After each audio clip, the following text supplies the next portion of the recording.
Welcome to the podcast. I'm Mike Peterson, and on my other microphone, I can't even call it mine anymore. It's hers now.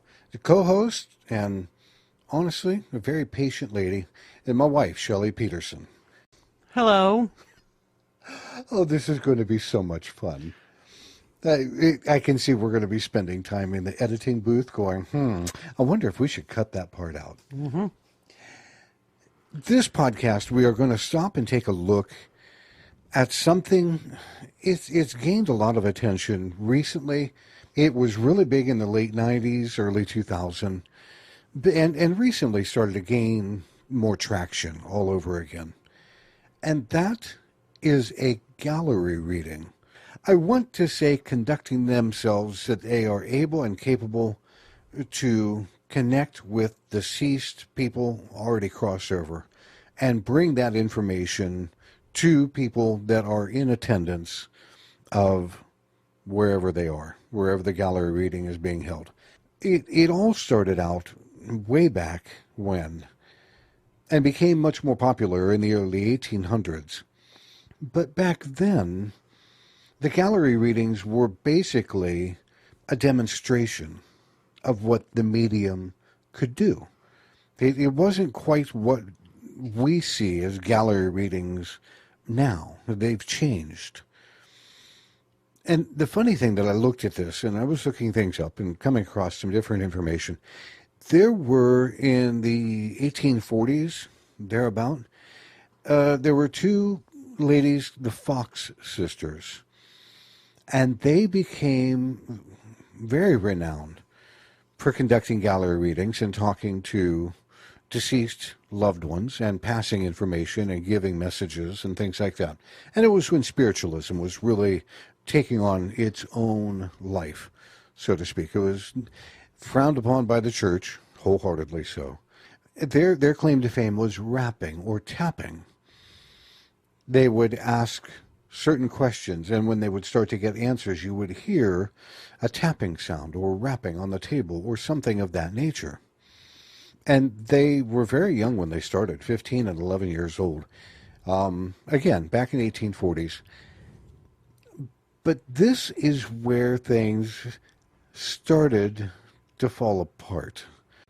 Because when they got older and they stopped, they admitted that much of what they did was a hoax. Okay. And they did that when they told people about this. They would crack their joints, ankles, whatever. Mm-hmm. They would manipulate their joints to pop and create some of that rapping effect. And this is where some of gallery readings really, they got a bad name. You know, so it started way back when. And unfortunately, it carried through and kept right on going. I find it odd. You and I, in all of our years together, we've never really spoken about mediums doing gallery readings. No. Is it a topic that we just never came across, or was it more of a topic that just didn't warrant a conversation? I'm sure that it's just a topic that we never came across. It wasn't something that we discussed a lot of. There were other parts of mediums and psychics and clairvoyance that we would talk about, and that was one that never came up. Gallery readings was something that we never discussed because me personally, I've never been to one. I have not either. Yeah. So it's something that we have never discussed or never came across. Now, it's funny, you know, that in all of my work and what I do, and for people that don't know me, this has been part of my life. I'm 55. It started when I was 5 years old by seeing and talking to deceased loved ones, people that were not there.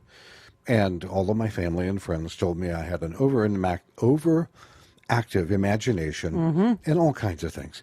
But when you start telling people things that you should not know because that's what they're telling you, Yeah. you got to give a little bit of something going on.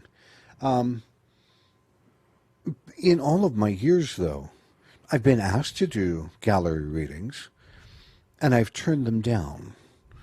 Why? Because you know that's not my forte. My forte, the things that I love to do, is to sit, just like you and I are, right across from somebody, and to work with them, and to help them. Yes, I agree with that, but your forte is to be there in person. Yes. And for you to have a gallery of people, See, now, I personally think that is your place. That is something that you would enjoy very much. I enjoy getting up in front of a crowd and talking and teaching or giving instruction or, talking about anything metaphysical, spiritual, or theological. I love getting up in front of a crowd and doing that. But that would be the same thing in a gallery reading. To me, it's not. Yeah. Because the gallery readings that people do now are, they stand up and they start to connect with another spirit or somebody that's passed on, and then they ask questions and kind of narrow down where in this crowd is the person that I need to connect with. Because there's no way that any medium can stand up there and go, I'm getting you right over there. I understand that. So to me, a gallery reading is just, it's not my preferred format. I love doing one-on-one readings. I love small group readings. And yeah, that's somewhat, if you're saying a gallery reading, but to stand up in front of 300 people and do a work of mediumship, just it doesn't tickle my fancy, believe it or not. I understand where you're coming from, but for me, a gallery reading shouldn't be 300 people. I understand there's people that do gallery readings that are a lot of people. But to me, that's an overpopulated? Overpopulated amount of people to be doing a gallery reading. It's too much. And I agree to me, with you. it's too much. But that's how a lot of the people that are doing gallery readings now are doing things. They want 50, 100, 150 people. The more people they can pack in there. And she's making this sign with her fingers that says money now. Yes. See, this is where I run afoul of a lot of things, and especially with the metaphysical community and other readers, because I work as a psychic, I work as a medium, I work as a life coach. I've been doing it. I've done more than 45,000 readings in 16 years, and I am very opinionated when it comes to you're smiling. Mm-hmm. Why? No, I'm listening to you. Please. Hey, I'm very opinionated about how things are, how they go. But for me to tell somebody, well, that medium over there is not doing anything that they should be doing, that's like the pot calling the kettle black. One, where do I get off coming across and saying something like that? That's condescending on my behalf. Mm-hmm. But at the same time, I don't work the same way they do, and they definitely don't work the same way I do. No, everybody has their own way of working, but you still have your scammers out there. And that's where part of this topic and this podcast comes into play. Because when Shelly and I sat down and we looked at topics, and I pulled this one up, and her face kind of went, I'm like, yeah, this is going to be a rough one. There are a lot of people out there that are used car salesmen when it comes to being a medium. Yes. And they do more along the lines of what is called cold reading. Yes. They'll get close and they might hit some things and they might not hit some things. They fish for answers. They ask questions that are leading and whatnot. Mm-hmm. Yes. Now, for people that have been to gallery readings, they'll notice that things either are one of two ways. I would understand it this way. One of two ways. It's either all spot on, or the whole night seems to be kind of a hit and miss show. Yes. And there are mediums out there right now that are coming across more. I don't want to say that they shouldn't be doing what they're doing. But again, this is me saying, I almost want to call BS. Mm-hmm. Yeah, me also. You know, yes. We both know some of the readers that are doing gallery readings that should not be at all. Mm-hmm. And I'm not going to name names because it's not my place to do so. That's like somebody going, oh, yeah, that Mike Peterson guy, he doesn't know what he's doing, and he's full of a crock. And, okay, everybody has their own opinion, but it's just in this instance, I become very opinionated and very upset about things. I'm going to change topic, or change avenues, whatever, just real quick. The Long Island medium, Teresa, and what's her last name? Caputo? Thank you. Because I know if I tried to say it, I would do nothing but follow it up, and I don't want to do that. But she had a claim to fame because she had a television show, but she was doing the mediumship work before the TV show ever came along. Mm-hmm. You know, so I'm sure that there's a lot of validation that has happened and a lot of indication. But I have, in speaking with people through the years, people got turned off by her because, again, they were looking at her and saying she's doing this for money, not so much for the work in and of itself. Yeah. I do not believe there are many readers, psychics or otherwise, that do things just for the work. Meaning, hi, my name's Mike. I'm out here. I'm going to give readings. I'm not going to charge anything. This is just what I need to do because I'm on a mission.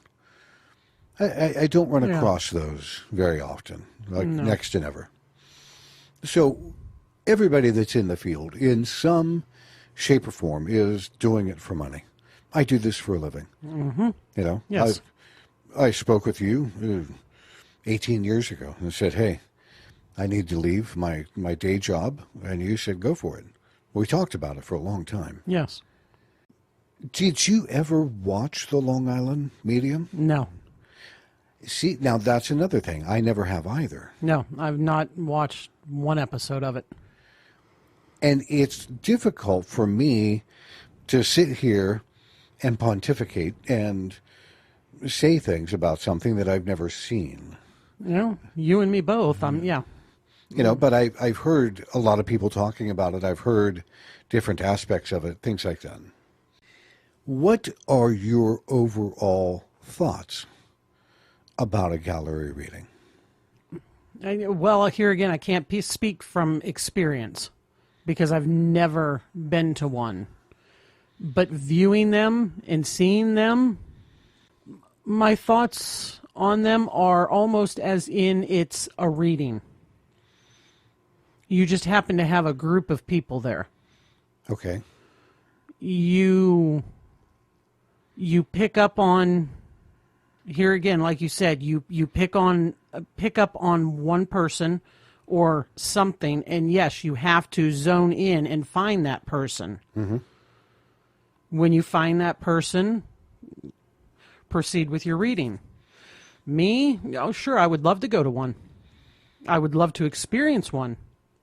I can't guarantee that they would pick up on anything of me, but I would love to experience one. But I see nothing, wrong with them. I think I would enjoy going to one. It brings me to my next person that I wanted to talk about, John Edward. Mm-hmm. And John Edward had the television show Crossing Over, and he's massively popular for yes. it. Similar in nature to James Van Praagh. Mm-hmm. Okay, I don't know a lot about James. John Edward I studied in detail. And he gets a lot of people that show up to attend his show. Yes. I mean, a lot, like 500, a lot. Yeah. To me, that's a little much, but... And again, I go back to where I was saying earlier, the gallery readings were meant more as demonstration of capability. Mm-hmm. I can't say that I know or that it holds true for every medium, but I know how I work as a medium. I know what it feels like to connect with people that have crossed over or spirits that are on the other side. I know what it feels like, and I know how I have developed my own way of getting the information through. Mm-hmm. And again, I know what you're going to say. Different people do different things different ways. I understand that, but I mean, I would agree with you to a point as far as it turning into a three-ring circus when you start to get 500 people. Because here again, you know me. A lot of it comes to money. Mm-hmm. The more people, the more money. You have so many people out there that, I can't say so many, but you have, here again, still have your scammers out there, your fakes, and then you've got the real, but it only takes one to ruin it for the whole bunch. Much like the Fox sisters back in the... Yeah, it only takes one. So I can understand where you come from as far as in the way you do things, and then somebody else does it differently. You know, at first you pay attention going, okay, is this person real? For real? Or is this person just trying to fish for answers and a fake kind of person? Let's assume for a moment that the person is real and there's 300 people in attendance. A very large number of those people are hoping that they will receive some information from somebody that they've loved or their past or somebody that has crossed over. Yes. So let's, grins and giggles, you got 285 people that are hoping to hear from somebody from the other side. That's why they are in attendance. It is damn near physical impossible to get 300 readings done in an evening. Exactly, but by bringing in those 300 people, at how much a head? Yeah, I know. And what? The person doing the gallery reading might only read for... a couple of hours. Yeah, and you might read for what? 5 to 8 people? Mm-hmm. I mean, comfortably? Yeah. Out of 300, but you're getting all that, here again, money for those 300 people. But out of those 300 people, less than 10 of them get a reading. Now, this touches on a couple of things. And you know, I have said this from day one when I finally stepped into being a reader full-time and it became my profession. Mm-hmm. I only read for the people I am supposed to read for in any given day, at any given time. Yes. I used to go to psychic fairs, and I would want to make money. I would like to do 15 readings in a day while I'm at this fair. And I still walked in saying, I'm only going to read for the people that I am meant to read for today. Yes. And I might do 3 readings. And people would go, oh my God, Michael, you only did 3 readings today. Are you doing okay? I'm doing fine. Mm-hmm. But the people that were asking, oh, you only did 3 readings. Well, they're the ones that are there more to make bank than they are to do the work. Yes. Brings me to point number 2. There's a lady I know. And this has nothing to do with Led Zeppelin or a stairway, okay? There's a lady I know, and you know who I'm talking about, went to see and be part of the group for John Edward. And she said there were 500 people in attendance that evening. Mm-hmm. John read for 5 people. Mm-hmm. And each reading was in depth. And she didn't tell me everything that happened during that evening, which is fine, because it's difficult for people. But she was one of the people that he read for. Roll things up about what we were saying earlier, where people are very skeptical. Yes. Or they're very anti-whatever, spiritualism, metaphysical, whatever you want to call it. After she had that happen to her, and in the following couple of months, I'm not going to say that she was verbally accosted, but it was pretty damn close. People were telling her she was set up. People were telling her she was researched. That's how John knew. People were telling her what you heard was a bunch of garbage. None of it was true. And I got to put this out there, folks. This lady went to get her ticket the night of. And she paid cash. Mm-hmm. Did not use her name, did not use any identifying marks, nothing. So she was anonymous. When John Edward called on her, he mentioned 2 people that had passed and that were connected together on the other side. And he named them by name. Yes. Now, I know there was a series of conversation that went back and forth, and he asked some questions. But this is where it gets interesting for the people that don't believe. John told her, the one person, what the last gift that person gave to her and what that person's favorite movie was. Mm-hmm. Now, you can take statistics to the nth degree. There is little to no way that he would know any of that information at all. No. And I cannot see that information coming up even in a cold reading, which tells me, personally and professionally, John Edward was doing exactly what he said he was doing. Yeah. He was presenting information from the other side to this lady. Yes. And you hear about this all the time from people here, there, well, yeah, so-and-so went here and so-and-so saw that person over there. But for me, in talking with this lady about all of this, and I trust her implicitly, mm-hmm. So she's not going to tell me a falsehood. And it changed her life. Having that experience with John Edward helped her understand beyond a shadow of a doubt that there was a heaven and that there are angels.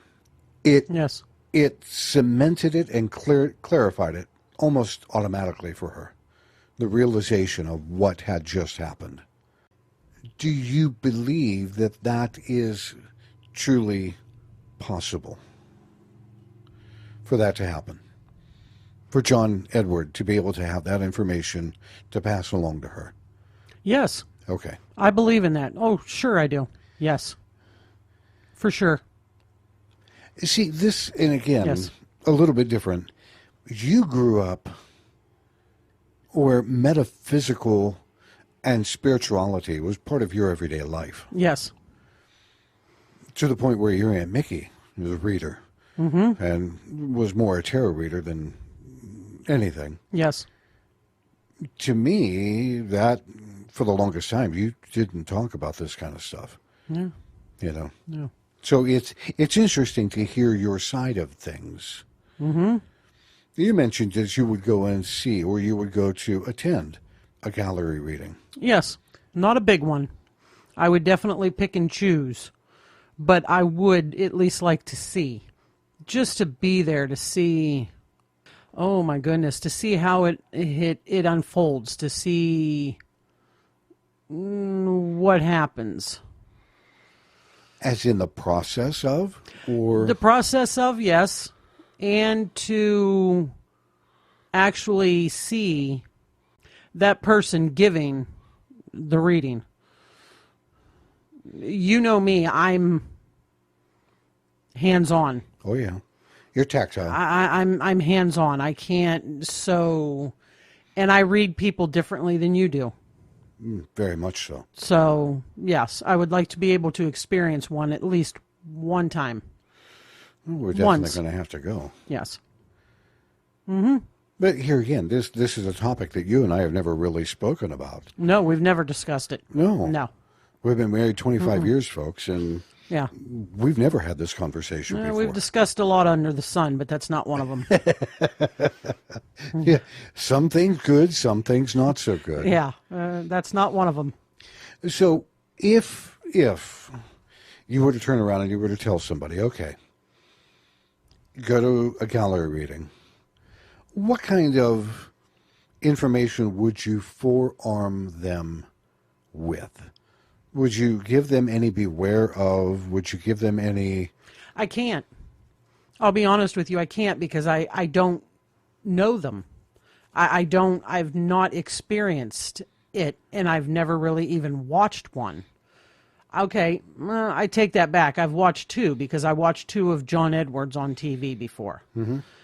So I don't see that it's my place to tell them to be aware of anything when I don't even know what the process is or what would be going on. I mean, yes, I know gallery reading, I know the gist, but I've not experienced it. I've not really seen it. I've not really felt it. So I can't really give anybody any kind of information on that. It would ultimately have to be up to them. Is that something that they're willing to pay for a 1 in 500 shot of saying, okay, they're going to call on me. Mm-hmm. They're going to pick up on something on me. Because here again, like I said, 500 people there, and he might read for 5 to 8 people max. Yeah. Less than 10 people. The price of it? It gets okay, a little are you willing to do that? Are you willing to do that and pay for that without the guarantee that you're going to get a reading or that he's going to pick up on somebody or something from you? It's not a guarantee. No, God, no. It's never a guarantee that they're going to do it. Nothing in life is a guarantee, so... But would you personally say you are prejudiced against gallery readings because of the bad actors and the bad apples that are out there? No, I can't. Here again, you're right. There's bad actors and there's bad... But for me, some of it takes some common sense.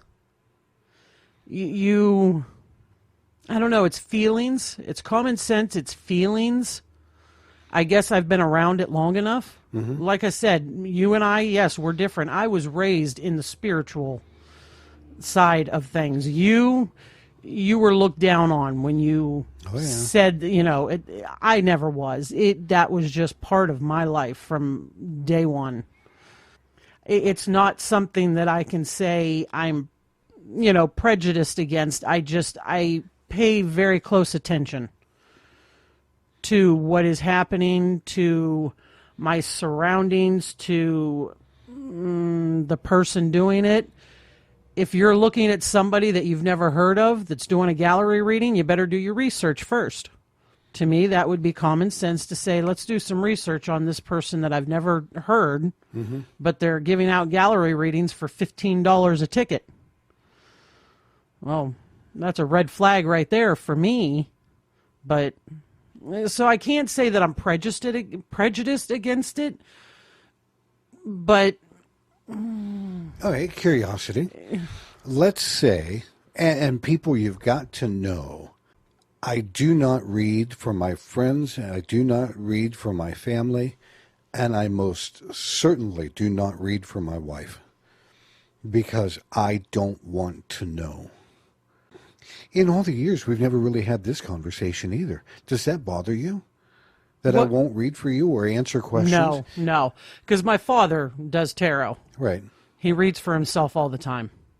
my Aunt Mickey never read for herself. Yeah, I don't. She never read for family. I don't read for friends and family because it offers, you get into a lot of trouble real quick. Yes, you do. You know, when you start telling people truthful kinds of things and that person is not ready to hear it, you get smacked in the face pretty quick.